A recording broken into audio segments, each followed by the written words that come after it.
पुन्हा 8 दिवसानंतर दुसऱ्या सिटीमध्ये शिफ्ट व्हायचं आहे. त्याची तिथे सकाळी-सकाळी तयारी चालू केलेली होती. पण म्हटलं सगळ्यात अगोदर स्वयंपाक करून घेते, जेणेकरून स्वयंपाक झाला की बाकीच्या गोष्टीचं काही टेन्शन राहत नाही. आता स्वयंपाक म्हटलं की सगळ्यात मोठं टेन्शन येते भाजीचं. कोणती करायची आणि कोणती नाही. उन्हाळा चालू आहे त्यामुळे जास्त काही भाजीचं मिळत नाही. पण कळण्याचे पीठ होतं घरी, म्हटलं चला त्याचेच इथे गोळे तयार करायला घेते. पण आज मी गोळे नाही तर याची वडी तयार करणार होती. ही वडी अशा पद्धतीने केली ना तर लहानापासून तर मोठ्यापर्यंत कोणीही खाते.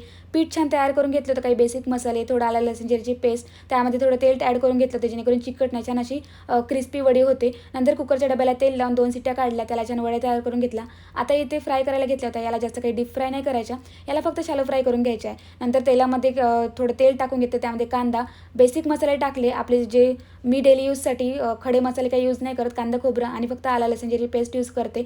आणि मी कढीपत्ता लवर आहे त्यामुळे मला प्रत्येक गोष्टीमध्ये कढीपत्ता आवडते. आता माझ्यासारखेच तुम्ही पण आहे का?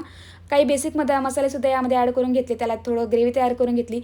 तळलेली जी वडी होती त्यामध्ये ॲड करून घेतली होती आणि मस्त अशी छान भाजी तयार झालेली होती. आता तुमच्यासोबत बोलता बोलता इतका वेळ कसा निघून गेला काही माहितीच नाही पडलं. आता चला शिफ्टिंगचं काय कसं आहे ते मी उद्याच्या ब्लॉगमध्ये कंटिन्यू करते. त्यामध्ये उद्याच्या ब्लॉगला बघायसाठी विसरू नका. आजच्यासाठी इतकंच. पेजला आला असेल तर फॉलो आणि सबस्क्राईब करायला विसरू नका. Bye bye.